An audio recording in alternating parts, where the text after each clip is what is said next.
Ẹ kú ojúmọ́, ẹ kú àsìkò yìí. Báwo ni ojú ọjọ́ ọ̀dẹ̀ ọ̀dà bí? Kò ní korò fún gbogbo wa o. Ayé ò ní dẹrù ọ̀rọ̀ rẹ̀ wá, á dára fún wa. Èmi ọmọ yín náà ní Lúkúmọ̀nù ọmọ Àyẹ́dàrè bàbá ọgbọ́n ọmọ ọ̀dọ̀ àgbà. Ẹ wá nǹkan kan fìdílé tàbí kan fìdílé nǹkan. Ẹ jẹ́ ká fẹnu mẹ́nu, ẹ jẹ́ àfẹ̀tẹ̀mẹ́tẹ̀ ká sẹnu wa kẹ́mú. Ẹ jẹ́ á dára wa lẹ́kọ̀ọ́. Ẹ̀yin obìnrin mo bá lẹ́jọ́ o. Ẹ ní wáyé asán, àní pasán, àní pòfo, bẹ́ẹ̀ la ní pàdánù o. Ẹ rí àwọn ọjọ́ kan bẹ tí máa gbomijó lójú obìnrin. Ọjọ́ tí gbogbo ẹni wọ́n jọ ṣèwé tí bá mọ́mọ́ rẹ̀ lọ́jà lọ́ọ́ ra aṣọ ọdún, obìnrin a máa sunkún lẹ́ni tí ó bá tí ì fi ọwọ́ gbọ́mọ. Gbogbo ọjọ́ tí wọ́n bá rí ọmọ tí wọ́n ń ṣerun fún wọn nílé onídìrí, a máa pa obìnrin tí ń wojú Olúwa, a máa pa wọ́n lẹ́kún. Wàá gbọ́, ẹ̀rín ti pẹ̀kẹ́rẹ̀ látàárọ̀ yìí lọ o, gbogbo ẹ̀yin tẹ̀ ń wojú Olúwa. Sáyẹ́ǹsì àwọn àgbàlagbà tí mo fẹ́ filẹ̀ ìgbìyànjú kọ́ dán wo, yóò sì bá ọ lára mu, kò ní gbòdì lára rẹ. Sáyẹ́ǹsì yìí lágbára, àwọn àgbàlagbà Yorùbá wọ́n ń lò ó, ń dáhùn, ń jẹ́, ṣùgbọ́n lọ́wọ́n ọba tọ́láyé tọ́lọ́run ọlágbára jù lọ o. Wàá gbọ́, ẹ lọ́ọ́ bá mi wá ìsáwùrú ẹ̀wà àkọ́pọ̀, ìsáwùrú ẹ̀wà àkọ́pọ̀ rẹpẹtẹ. Ẹ wá lọ wá àrọ́tí àgbàrá, ṣẹ́rí ẹwà àwòrán tẹ̀ ń wò, ẹ̀rí pé àgbàrá ni.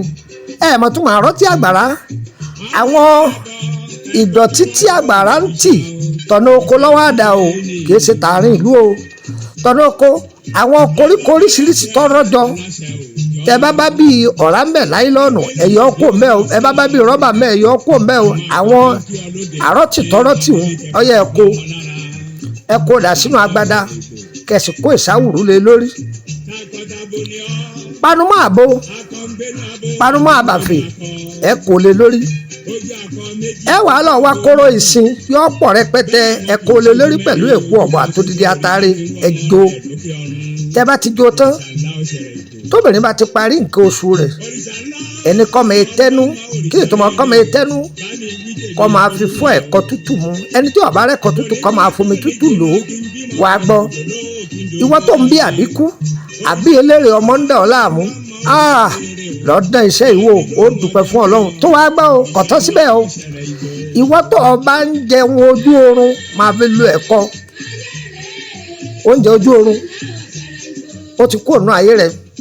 Tàbí ìwọ tó jẹ́ pọ̀ máa ń gbọ́mọjó lójú oorun, ìwọ tó pọ̀ olóyún lójú oorun, bímọ lójú oorun, máa lọ lọ́sẹ̀ yìí, yóò dèwọ̀ lẹ́yìn rẹ. Bẹ́ẹ̀ ni mo sọ fún ọ. Àbí ìwọ tó ń bóbìnrin sùn lójú oorun, àbí ìwọ tí wọ́n ń bá sùn lójú oorun, lọ lọ́sẹ̀ tí mo fún yín yìí, yàbá yín lára mu, kò ní gbòde o. Èmi ọmọ yín náà ní Lúkúmọ̀nù ọmọ Àyẹ́dàrè bàbá ọgbọ́n ọmọ ọ̀dọ̀ àgbà. Èèfún yín níṣẹ́ yìí láti fi polongo ara mi o. Ó wù mí kí n filẹ̀ kọjá àǹfààní fún gbogbo ọmọ kóòtù òjíire ni o. Tọ́ba ti wá dọ́wọ́ rẹ̀, tọ́ba dé mọ́lé kò ní ṣiṣẹ́ o. Ẹ máa pín kọ́ máa kárí gbogbo àwọn èèyàn. Kí lọ́lọ́run ọba gbé Lúkúmọ̀nù ọmọ Àyẹ́dàrè kalẹ̀ fún ìtọ́jú ewé àti egbò ni. Ó yé wa dáadáa. A bá lọ́wọ́ àwọn tó bí wa, àwa náà sì lọ ilé ẹ̀kọ́ kù. Wàá gbọ́, ó fẹ́ bẹ̀rẹ̀ nípa ìrìn àjò rẹ ni, àbí ó fẹ́ ká bọ́ sí ìgbìyànjú kan lórí ìrìn àjò rẹ. Má bọ́ oògùn owó déwájú mi o, má bọ́ oògùn àfọ̀ṣẹ́ déwájú mi, má bọ́ oògùn bọ́ déwájú mi o. Ṣùgbọ́n kí iṣẹ́ rẹ ó máa lọ déédéé, kí ọjà rẹ ó máa tà. Ogunkógun kókó níwájú ayé rẹ, tí ogun ọ̀bá pọ̀ kò ní kó lọ́gùn ọmọ kọ́ má dìde o. Ọmọ yẹ ẹrù ẹgbẹ́ tó ti gbé, ọmọ yẹ sàrà tó ti ṣe, ṣùgbọ́n kò yí ọmọbi tó gun títí wá. Kàn sí Lúkúmọ̀nù ọmọ Àyẹ́dàrè yọ ṣàlàyé fún ọ. Owó ni kì í ṣọ̀fẹ́ o. Ìwọ tó bá wá fẹ́ jẹ́yìn private group láti lè jẹ́ pé kọ́ máa bá Lúkúmọ̀nù ọmọ Àyẹ́dàrè, kọ́ máa bèrè látàrí gbogbo àwọn ṣẹ́ta ti fílẹ̀, àyè wà fún ọ. Owó lọ́sàn o, owó lọ́sàn wọnú gúrùpù yìí 10,000 ni. Bákan náà bó ṣùgbọ́n ti parí, ó tún máa ṣe 10,000. Gúrùpù mi tó ti wá wà nílẹ̀ o, tó jẹ́ pé ilé ẹ̀kọ́ tó jẹ́ bíi school fẹ́ni tó bá fẹ́ kẹ́kọ̀ọ́ nípa ewé àtegbò. A sì ń kó àwọn èèyàn jọ lọ́wọ́, tó bá ti rẹ́dí àájèkẹ́ mọ̀, tó ì jẹ́ pé ẹ máa gba sàtífíkẹ́ẹ̀tì lórí ẹ̀ bó ṣe jẹ́nu. Àyẹ̀wò àbẹ́ni tó fẹ́ wọ public group o, ṣùgbọ́n ọ̀tọ̀ bá wọ public group kò sáàyè béèrè kankan fún ọ. Yọ yẹ wá, kò ní yẹ lẹ̀. Wọ́n wà lórílẹ̀‐èdè Nàìjíríà báyìí, wọ́n tó bá fẹ́ yọjú sí Lúkúmọ̀nù ọmọ Àyẹ́dàrè, tó bá sàtidé Ìkòròdú wọ́n wọ mọ́tò tí ń lọ báyé kù bọ́ọ̀lẹ̀ ní Emily bus stop Emily street number 50 lẹ́gbẹ̀ẹ́ ilé lọ́ọ̀yà ẹ kàn mí bẹ̀ ẹ kàn sí Lukman ọmọ Ayédáre bàbá ọgbọ́n ọmọ ọdọ àgbà nọ́mbà tí mo fẹ́ fi ilẹ̀ yìí tọ́ bá ti pe nọ́mbà yìí tí ọlọ́mi òṣèlú lórílẹ̀‐èdè Nàìjíríà ni gbìyànjú kọ́ láti rẹ̀ kọ́ máa gbọ́ o nọ́mbà yìí náà ní WhatsApp tẹ́ máa fi bá mi sọ̀rọ̀ o gbogbo ẹni yòówù tí ọba kọ́ ẹ gbìyànjú bí mo ṣe pè é fún yín nìkan ẹ sì kọ́ sílẹ̀ o ọ̀yá o +23480 3298 3298 hot number mi mo ti fún yín yẹn ayájọ fún nọ́mbà orílẹ̀-èdè Benin +229 01 54 65 1928 ọ̀gbọ́n dáadáa +229 01 54 65 1928 tí àwẹ̀ bá ti kẹnu bọ́lẹ̀ Lukman ọmọ Ayédáre ó ti tó rìnrìn àjò ẹ̀yẹ̀ yẹn mi lórílẹ̀‐èdè Abidjan ẹ̀rí gbádùn mi dáadáa ní wíwá tí mo wá lọ́jọ́ sí á pàdé ara wa lórílẹ̀‐èdè Abidjan tó bá ti dẹ̀yìn àwẹ̀ á dára fún wa yóò yẹ wá kò ní yẹ lẹ̀ ó tá a fẹ́ lọ́lọ́wọ́ ó ṣe èyí tá a fẹ́ Elédùà yóò lè jìnnà sí wa o gbogbo ètò wa tí ń bẹ lọ́wọ́ yín ẹ máa pín kó máa kárí fún gbogbo èèyàn káwọn èèyàn máa lò ó tí wọ́n bá ti ń lò ẹ̀yin náà máa gbádùn rẹ̀ ẹ dúpẹ́ fún Olódùmarè o ire o ire kàbìtì. Ìgbàdàn bá kọ́ adẹ́yìn lẹ́yìn omi. Èrèjè tó bá adẹ́yìn lẹ́yìn odò. Àbíkú dẹ̀yìn lẹ́yìn ní ẹ̀yìn lára rè.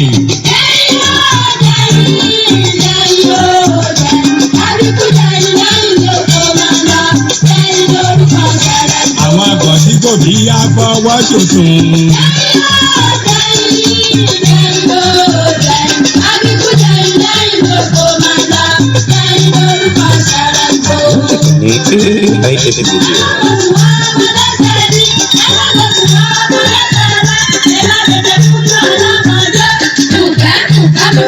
Video.